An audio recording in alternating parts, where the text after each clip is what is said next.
kind of thing, because there's a whole lot of research coming out these days in neuroplasticity, and that's where it's coming from, and it's where a lot of the hard work is being done. So just a real quick introduction. I want to make sure we get everything in today. But I'm Richard Temple. I spent most of my career, all of my career really, in the treatment of acquired brain injuries, mostly at the adolescent and adult level, but also with kids as well. Been in 2 different post-acute brain injury rehab facilities and sort of a clinical/administrative role. So I've really seen a lot as far as brain injury is concerned through the lifespan, a lot of experiential and kind of academic work. And it was only about 10 years ago that it was introduced to this concept of neuroplasticity, which got me even stoked more than usual about the potential and the possibilities. Because without this, it could be a pretty bleak picture, as you'll see. And I don't consider myself that old, but I've been amazed at how much the thinking has changed just since my early training to where we are right now. And these are this is sort of what I grew up learning. A child's brain, of course, we always knew is very plastic, very malleable. There's born with all these brain cells, and there's a pruning and all this stuff that goes on, and the child's learning, and the brain's like a sponge. Then we get old, and all of that just stops. And when you think about, our parents or our grandparents, you think, well, yeah, that's why they're so stuck in their ways, and everything. So the brain is just like a slab of concrete now that won't move and won't do anything. And that's really just how we were led to think. And you'll see in a second as to why that is. I've learned a lot in my psychology classes about traits, the things that we're sort of born with, whether it's optimism or pessimism or anger or depression or whatever it is. We have these enduring qualities that you might be able to budge a little bit here and there, but you're not going to really make a whole lot of really strong changes with them. You're just kind of stuck with them. You could go pay a therapist a bunch of money to try and deal with it, but you're really not going to change a trait once it's established. And that goes all the way up to my graduate school training. And then sort of along with that, it's kind of follows that, injuries to our brain are permanent. The way I was raised thinking is you are born with every brain cell you will ever have. Be very nice to them, treat them very well. I remember a lecture that a very smart professor gave that our brains are like a bucket of sand, and the good Lord has given us enough sand under most normal circumstances to get through. And for reasons that we can't understand nor explain, he goes in every day and takes a little teaspoonful out. And again, if we treat our brains nicely, we have more than enough sand to get to the end of the game. But if you unfortunately have some kind of an accident, it's like someone comes in there with a shovel and takes a big shovelful out, and then, oh geez, you may not have enough to get by. So again, these are things, and don't hold these too tightly in your mind because they're all wrong. But that's kind of what I grew up with. Another one, this is in my internship, and the professor will remain nameless, as anybody who would listen say, your brain is not a muscle. It is not something that it's this use it or lose it thing like lifting weights and all that. It just doesn't work that way. Doggone it, that's exactly how it works. Now we're learning. And if you've been in any kind of skilled activity, whether you've played sports or whether you've been a musician or anything, you know that this is how it works. Put the golf clubs down for a year and then go back and see how well that works out for you. Or stop playing the piano for a year and then try and play a difficult piece and see how that's, it's there, it's really rusty, and it's kind of like a muscle. It's like going into the gym for the first time in 6 months. It hurts, and it doesn't really go very well. So these are all things within the last 20 years that have really changed. And they've changed because of this concept of neuroplasticity. And if you think about it, again, in the context of brain injury, that's pretty depressing. So you have this injury, and that's sort of it. What I was taught when I started getting into brain injury in the early stages were you compensate. If you're trying to restore function, you're selling snake oil. As a matter of fact, I was in a lecture with a very senior neuropsychologist back again in my graduate school days who admonished anyone in the crowd who would listen to it, do not use the word cure when you're talking to someone with a brain injury, because there's absolutely no way to cure a brain injury. The best you can do is work around things. Those are permanent deficits that are never going to go away. And again, this is one of the pillars of neuropsychology. So spending all my time in rehab, that's not a whole lot of fun. It's like, yeah, you've got this, we don't know what to do about it. Let's just help you kind of work around it, figure out a way around it. And you do the best you can, but it's not very encouraging or hopeful. Well, now where we are right now in the last 10 years or so, we have a reason for hope. We have a lot of reason for hope that these things, what we thought about the brain, really weren't true. And as you'll see, we can't fault our ancestors for the way they thought about that, because they didn't have the tools that we have right now to be able to see that, wow, we really had this pretty wrong. What this concept is it's called neuroplasticity. And a lot of you probably heard it.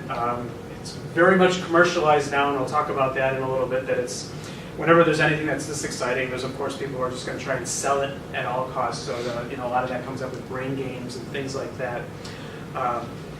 What it is it's the inherent ability of our brain to change. And it's changing just in response to what we do every day. It's not changing in response to a surgery or changing in response to a microchip being implanted in our head or anything like that. It's happening right now. You can't stop it. Don't even try. It's an inevitable, inherent ability of our brain to change just in terms of what we experience. I encourage you, with all the free time that I know y'all have, to, if you're going to read anything about this, the seminal works are by Norman Deutsch. The initial one was The Brain That Changes Itself, and then the one that follows up on it is really encouraging to the Brain's Way of Healing, which gets more into some of the applications of neuroplasticity. And it was referred to back then, 10 years ago, as one of the greatest scientific discoveries of the 20th century, and I absolutely agree with that. That we have this idea that the way we're thinking about things is all wrong. Because think about it, if you have an injury or something, or even if you're just getting old, and you subscribe to the philosophy that there's no way to stave this off, there's no way to change it, you don't bother changing, you don't try. And it becomes a self-fulfilling prophecy that you never get better, that you don't do anything to try and make things better. So it unfortunately really held things back. But I suppose we could look at any point in history and see that kind of thing where we just didn't know then what we know now. So there's interesting evidence. If you have any doubt whether this is really happening, we're going to kind of bounce back and forth between some of the clinical things and a little bit of the neuroanatomy. I'll do my best to keep it simple because I don't understand those big words either. Some of the evidence for neuroplasticity is one, you may have heard this one of London cab drivers. So they did a study where they brought a bunch of London cab drivers in and they scanned their brains. And they used a comparison group, which tried to use as close a comparison group as they could. They used London bus drivers. So they had a group of London bus drivers and a group of London cab drivers, and they scanned their brain at a very high, careful level. And what they found, think about the difference in those two. They're both in London, they're both driving things and driving people around. The big difference is the bus goes that way and it's on the same route all the time. Where the cab drivers, somebody gets in, here, take me there, they have to be a lot more flexible and know what they're doing. When they scanned their brains, and they checked them on all kinds of initial variables to make sure that didn't start this way, they found great differences in the brains of the cab drivers versus the bus drivers. The cab drivers had a lot more growth in kind of the mid-posterior part of their hippocampus, which is responsible for memory, a lot more so than the cab drivers, or the bus drivers, I'm sorry. So by virtue of their experience, because it wasn't like that to begin with, it's always a question, is like, well, are people with big hippocampuses just more likely to drive cabs in London? It wasn't that, it was just that their brain physically changed in response to that experience.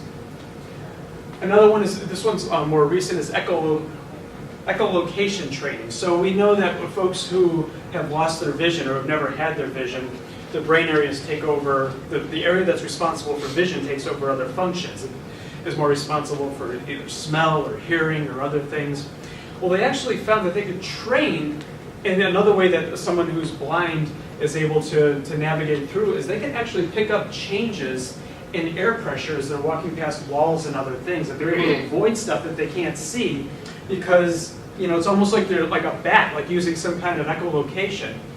And they found that you could actually train that in a lab. That they took folks and they covered their eyes up and they put them through this rigorous amount of training and found that they were actually able to teach this skill that seems like it would just be completely innate. So that's another one. Another one that I'm really, really excited about, again, being in brain injury for as long as I have, I'm really all about hope.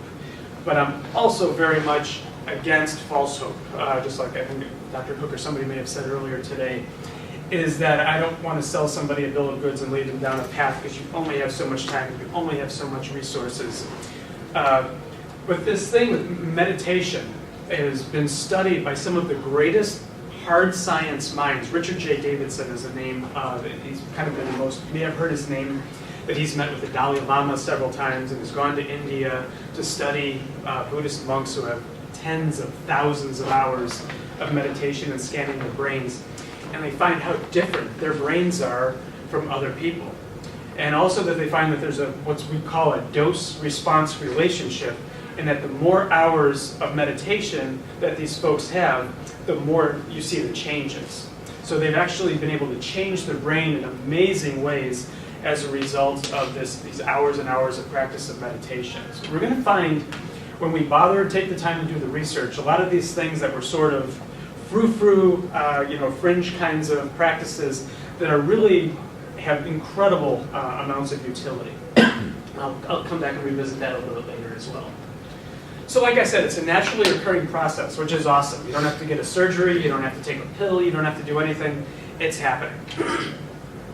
Our brain is changing every moment of our lives, no matter what we do. That's the good news. The bad news is it can go in either direction. You can't hold it still. It's either going to get better or it's going to get worse. So there's positive neuroplasticity and there's negative neuroplasticity. Positive neuroplasticity happens when we learn a new skill. If you've never touched a golf club before and you pick them up for the first time, or a tennis racket, or a piano, don't pick up a piano, it's really heavy. Or you learn anything, your brain changes in meaningful ways that you could actually see. As long as you're challenging yourself and it's intense. When we use our imagination, we use our brains. Now, if y'all have young kids or you're around young kids, you notice how different their brains work than our brains work. I have two beautiful girls right now. They're 8 and 12. When my oldest one was 2 or 3 years old, she was an absolute addict to the Disney princesses. She just loved the Disney princesses, particularly the ones that could fly. And when she was old enough to talk, she would tell you that she is 100% certain that the only reason she can't fly is because she wasn't strong enough.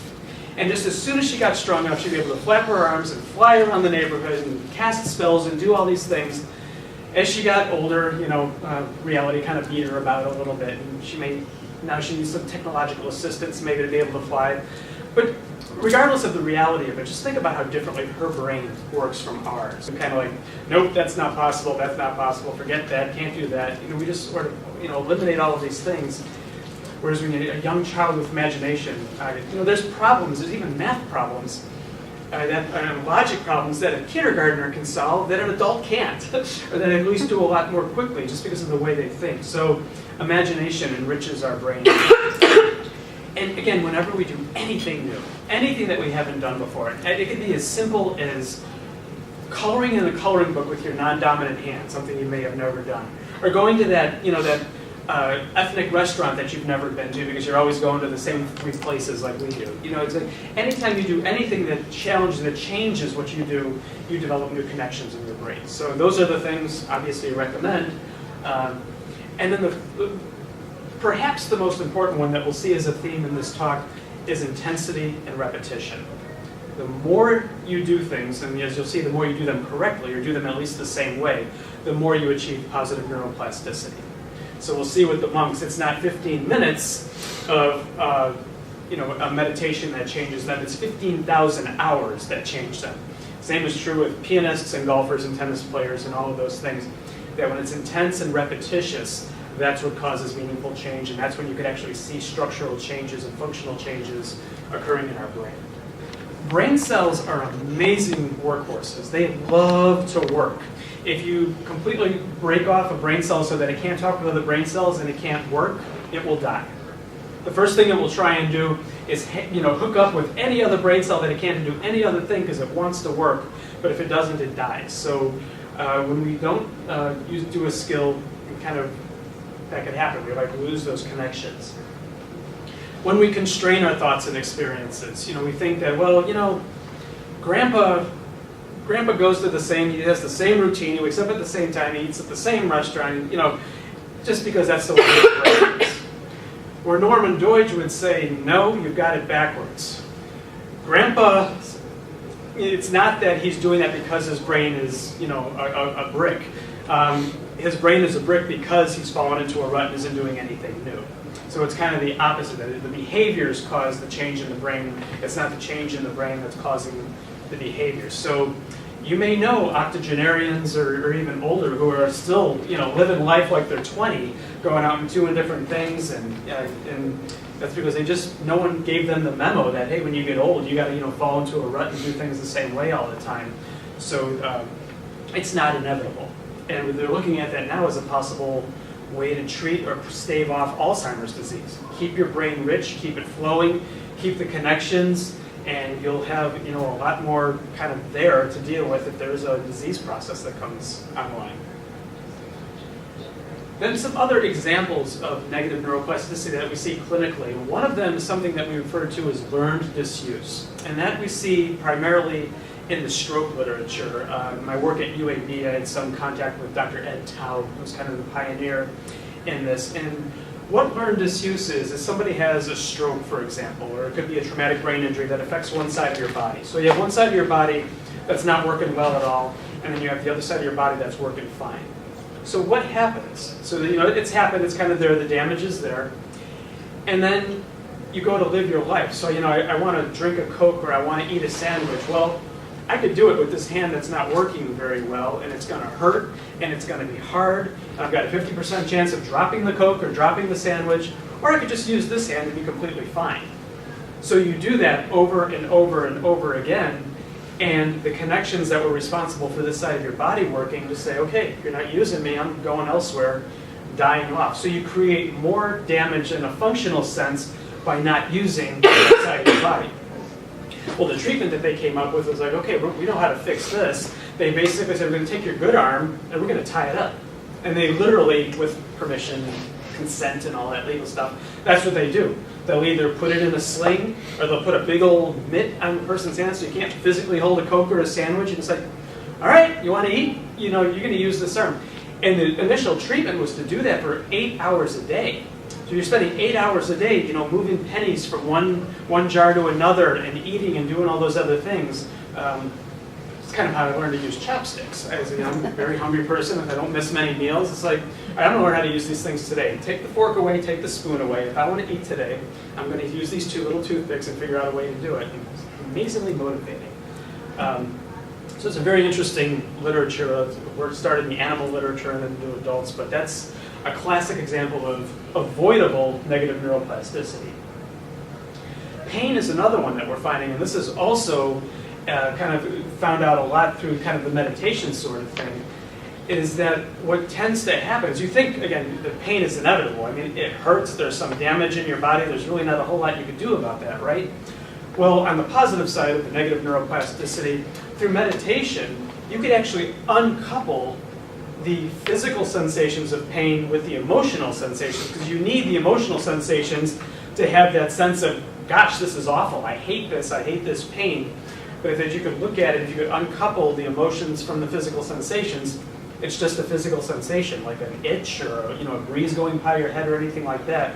But it's those things get repeatedly coupled together that's what causes chronic pain that sometimes even persists in the absence of any physical reason why the pain should exist. There's lots of examples of the doctors look at, they do the surgery, and the structural reason for the pain is gone, but the individual is still experiencing pain because their brain changed. They have this negative neuroplasticity that causes this psychogenic chronic pain syndrome. Enough of the negative. So again, it's also within at least sort of the beginning of my training career that the brain is a complex thing. I think Dr. Clark said something to that. It's really neat, it's really cool, and doggone it, is it complicated. So for the longest time, we didn't know what to think. It's a big ball of goop inside our heads. We know it's important because every time something bad happens to it, there are bad results. So we kind of got that, that it's important, that we need it, and even got a little bit further than that. But shoot, how it works or how you repair it is just kind of completely beyond us. So at least psychologists, behaviorists in the 40s, 50s, and even into the 60s say it's a black box. We just close it off. We have no idea how that thing works. So here's what you do.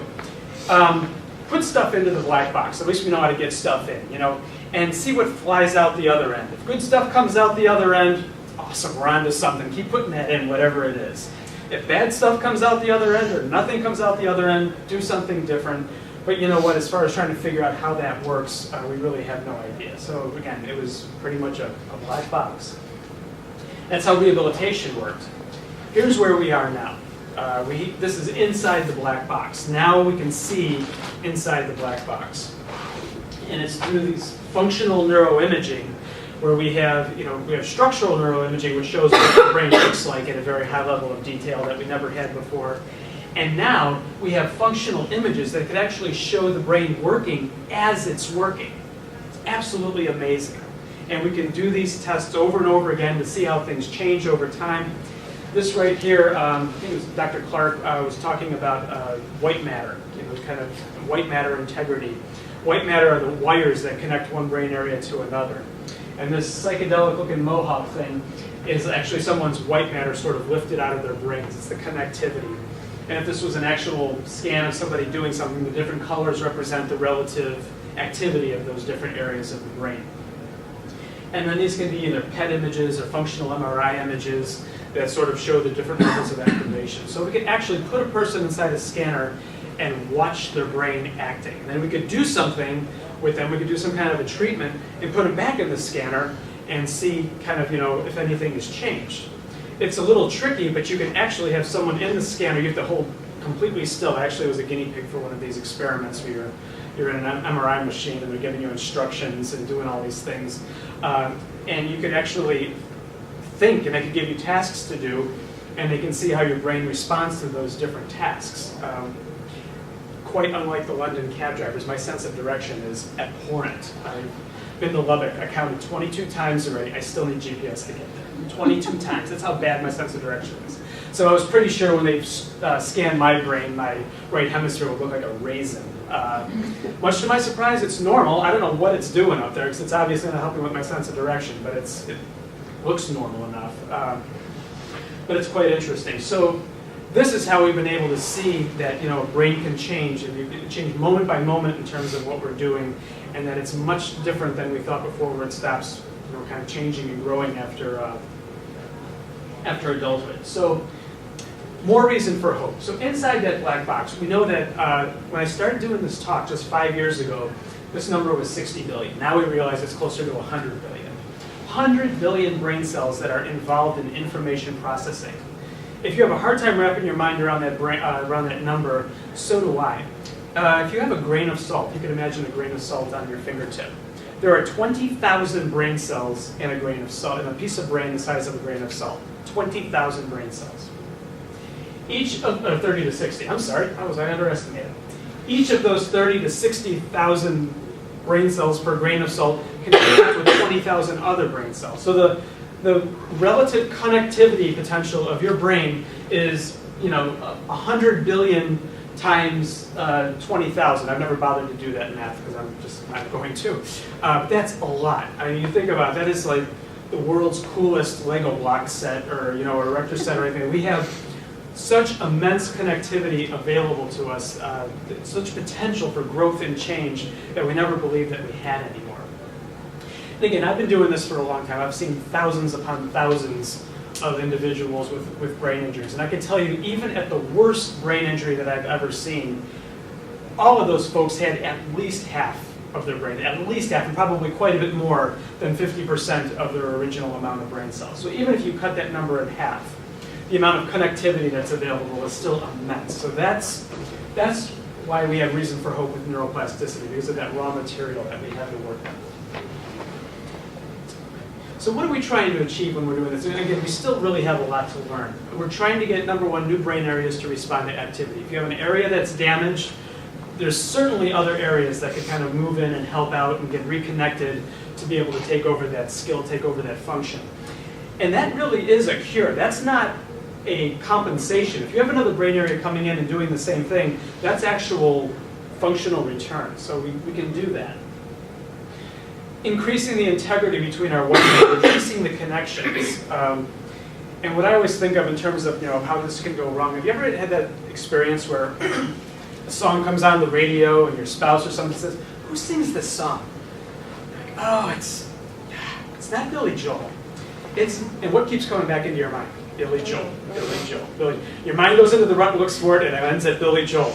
And then you go back in again, and it ends at Billy Joel. It's like there's a rut to it that you can't. So that's kind of what's going on. But if you had more of a rich, expansive, you can go to Neil Diamond and Billy Joel, and probably some younger people I don't ever listen to.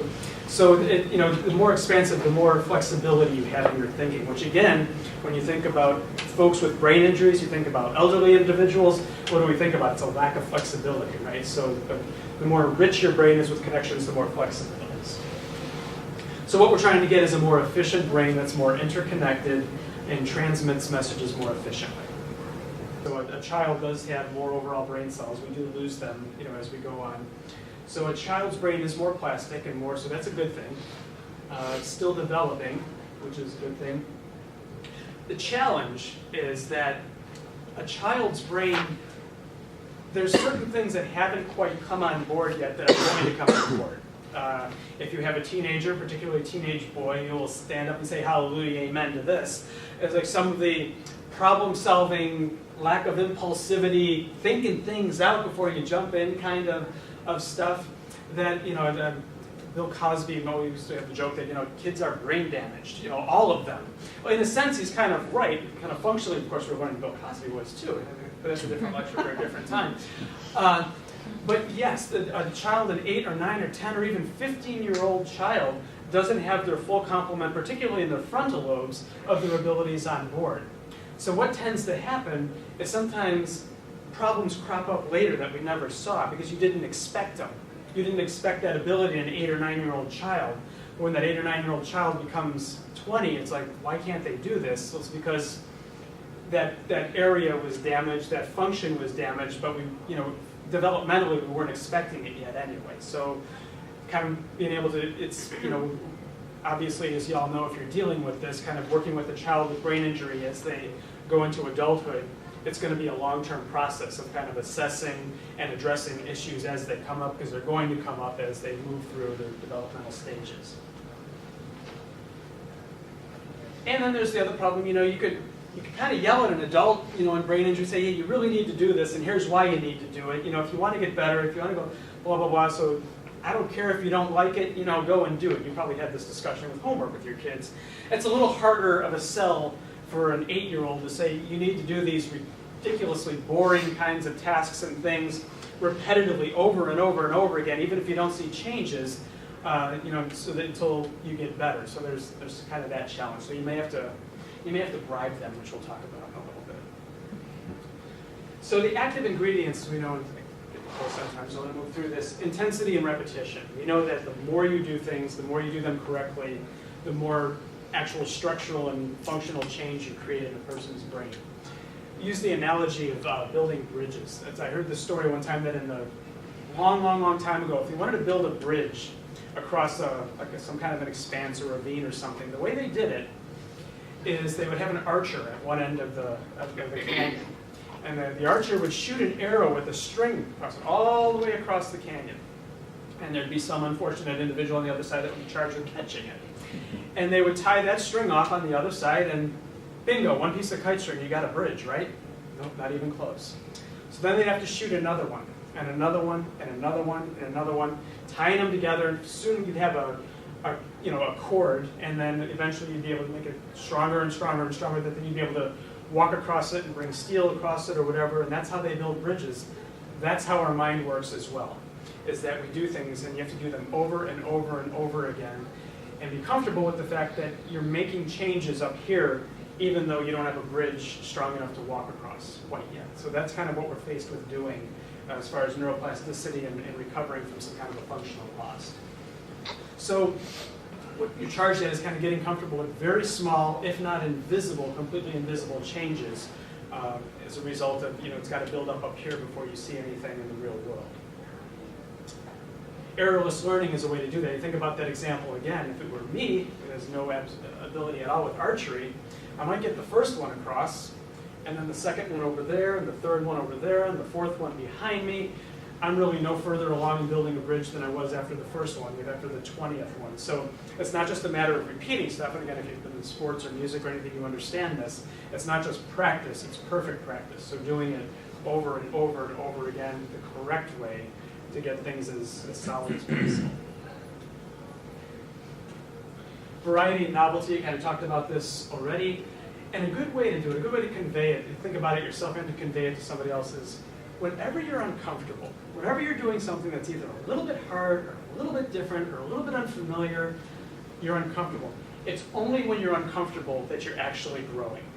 Y'all probably have those days at work. I have those days that I wake up in the morning, look at my schedule, and go, oh, I can sleepwalk through this one. I've done each of these tasks 125 times, zoom right to the end of the day, no problem. And then you have days when you look at your schedule and go, you know, that's going to make me think. It's going to make me think really hard, and it's Monday, and I don't want to think, doggone it. I just want to zoom to the end of the day. So, but whenever you're that, oh, this is hard, this is difficult, I have to think about this. Whenever you're doing that, you're promoting positive neuroplasticity. You're making a meaningful change in your brain. So kind of conveying that to a child, to a teen, to anybody working with brain injury is get uncomfortable at least once a day somehow. So creates the connections, it either creates them or it strengthens them if they are there. And they're kind of weak, which is probably the case with the work example. It's like, yeah, I could do that. It's just so much harder than the things that I've done 1,000 times. And as such, motivation is extremely important. And there's two ways to kind of motivate someone. You can motivate them with the carrot. You can motivate them with the stick. As a psychologist, I can tell you that the stick is a very poor strategy in and of itself. If you don't believe me, think about, I do this show of hands. How many folks in this room have gotten a speeding ticket? Everybody raises their hand. And I was, how many people still speed? Same hands going. Yep, just like perfect, works every time. Why is that? It was because our law enforcement system is a punishment system. And so what you do is, what do? You still speed, you just figure out better ways of doing it. You find out where they hide, you get a radar detector, you work your way. So there's two strategies when someone's punishing you. You could either stop doing what you're getting punished for, or you could find some other way to do it, or find somewhere else to do it where you're not going to get caught. So reinforcement is much more, not that punishment isn't ever needed in some regard, but you always have to mix it in with a much heavier dose of positive reinforcement. Okay. So what this is going to involve, and this is again something, a lecture that I give to one of my patients or clients at least once a day, is this is intense. If you're going to be doing this, you're going to be building new connections. It has to be in the context of a very strict routine. You get up and you do the same things. You work it every day. You have a schedule. You cannot go willy-nilly and just kind of, wing it. Is that you need to build a schedule that's conducive to positive neuroplasticity. More research that's come out of the meditation literature is that our brain, roughly speaking, and this is oversimplified, has two states. It has the state that's going on when you're doing something, and the state that's going on when you're not doing something. And they'll do the imaging or the EEG or whatever, and they'll watch a person's brain while they're meditating or doing a math problem or something, and then they'll do a baseline to see what they're doing when they're just kind of resting. Well, what we're finding is this resting state is really no good. This resting state of doing nothing is when rumination comes in, and depression comes in, and frustration comes in, and boredom, and all these other things. So to the extent that you can avoid this resting state is a good thing. So too much time, and we know this, that if you spend too much time just kind of unstructured, that's when you start thinking about stuff and getting a little down and depressed. But when you're moving forward and doing things, it's a much more healthy kind of, and it doesn't have to mean running a marathon or solving all the world's problems. Something like meditation in and of itself takes you out of this resting state and gives your brain something more adaptive to do that causes lasting change. So it could be as simple as a deep breathing exercise, a meditation, any kinds of things that you're going to learn a little bit about later on today. So you have to create this environment that's conducive to neuroplasticity. A few other things that are just ridiculously obvious, and I apologize in advance, but people overlook them so much, is, again, Dr. Clark gave his talk today, and I was struck, and he's obviously a very brilliant man, a very brilliant neurologist with probably, his hands on any technology that we have available to us, whether it's a medication or a treatment or other kinds of things to treat a variety of different things. But if you noticed and listened carefully, when he was talking about sleep, he wasn't talking about any fancy medication. He wasn't talking about, some difficult kind of thing or treatment or other things. What he was saying was just the real basic stuff. Go to sleep at the same time every night. Wake up at the same time every night. get the electronics out of your room, every night. And it's the kind of basic thing that I grew up hearing that, your bedroom is for two things. And if you're under a certain age, it's kind of cut by 50%. It's really only for one thing. But you kind of drive that home is that, no, the iPad, the phone, the other kinds of things are really not meant because it wakes you up. It makes it difficult to go to sleep. I have people come in all the time, should I take more melatonin? Should I do these kinds of things? And then you ask the questions, and it's like, yeah, they're watching YouTube videos till the moment they decide to go to sleep, which is different every single night, and then wonder why you can't fall asleep. I've actually had this strange experience. Again, I'm by no means a saint as far as this is concerned, but I had one thing that it hit home for me is I was up one night messing around. I forget if I was playing Tetris or something like Tetris. And then the whole doggone night, I am dreaming about dropping blocks and fitting them into places. Like, you know what? This has got to stop. I cannot be playing Tetris all night when I'm trying to sleep and expect to be able to do the next day. So there is a place. I'm just going to be, I don't know if the nutrition talk is going on now or it's later on today, but I'm sure that's going to talk about a bunch of wonderful technology. But I imagine that person would agree, too, that, if you're implementing all of those awesome technologies on the way out of the drive-through, McDonald's drive-through, and you're not getting enough lean protein and complex carbohydrates and vitamins and things like that, all of that other stuff just doesn't matter. You really need to start with the basics of getting exercise, which jams oxygen into your brain. We heard about that in the hyperbaric talk, that it forces oxygen into our brains, which enriches all kinds of things. So you've got to get these basics down if you're going to achieve positive neuroplasticity. And the world seems to be making it more and more difficult for us. I think about it myself. Yeah, I really should get my cell phone out of my bedroom when I go to sleep at night. But it's my alarm clock. That's what I use, And of course, then every night, every time the Cubs score a run or something, and it's up, and I'm up at 11 o'clock at night, and then I wonder if they're going to win or lose, and then 11 turns into 1, and so you get it. A word about some innovative therapies, and you've heard about some of these today. Things like software programs, biofeedback, neurofeedback, transcranial stimulation, which is one of those, stem cell therapy, which you're going to hear about later if you go to that talk, and mindfulness. These are all technologies that have a world of potential. One of the main things that we do at Hope for Minds, I'm also on the board of Hope for Minds, is kind of vetting this, because I truly believe, as you heard me talking about meditation at least, these things have enormous potential.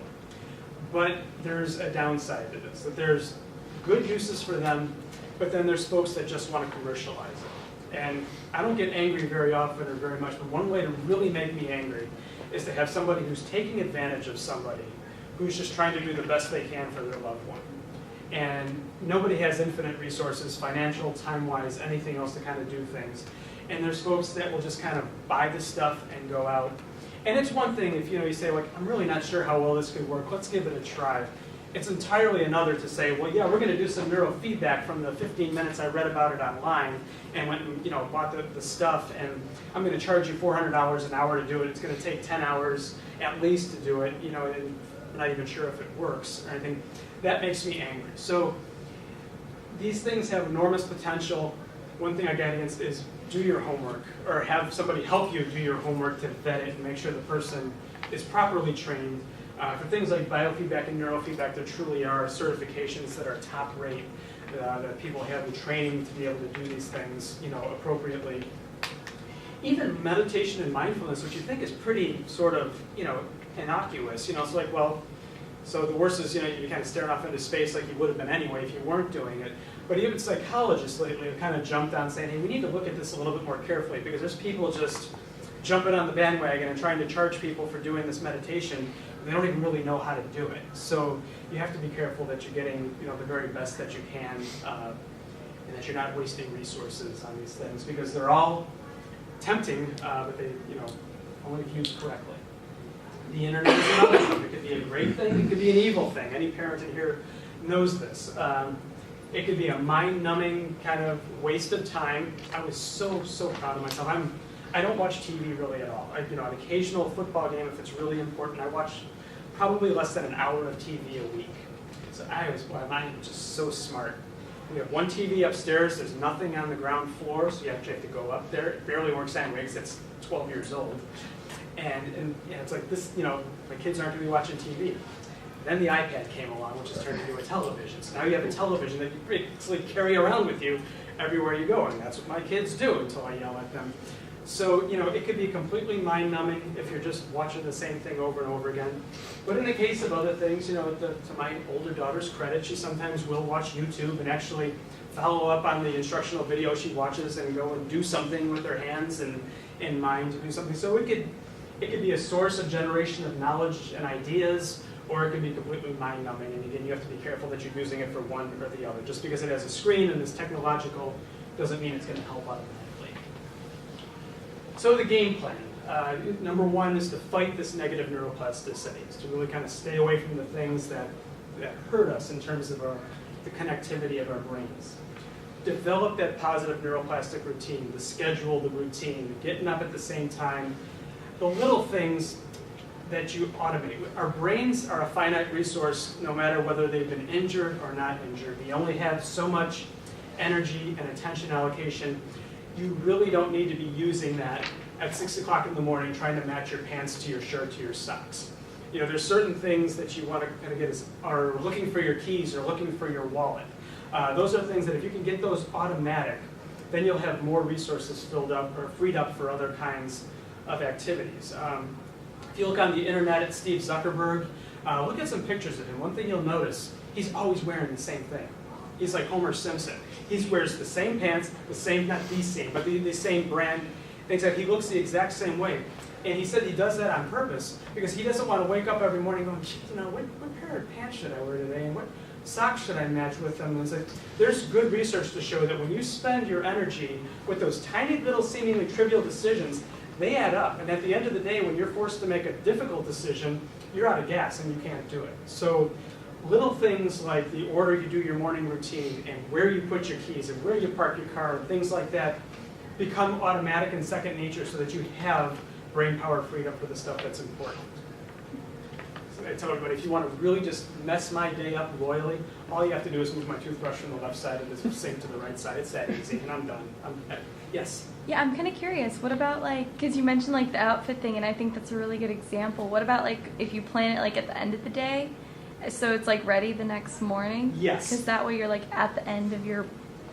I guess you don't need as much energy anyway for the rest of the day. That's a great point. That's exactly actually what I do. I'm not Homer Simpson. I don't wear the same thing every single day, but I do that because, 5 o'clock in the morning is not the time to be trying to think and half in the dark and trying to plan things out. So yes, you can do it at a time because then you get ready to go to sleep and then you may be able to recharge the batteries, so to speak. So yes, you definitely do it that way and have everything set up so you get up in the morning and it's like the old images of the fireman when the alarm goes off. You jump out of bed, their feet go in the boots, they're up and they're gone. They don't have to, how am I going to wear the black hat today or the red hat? And it's like, no, they're off and they're running. So yeah, that's a great point.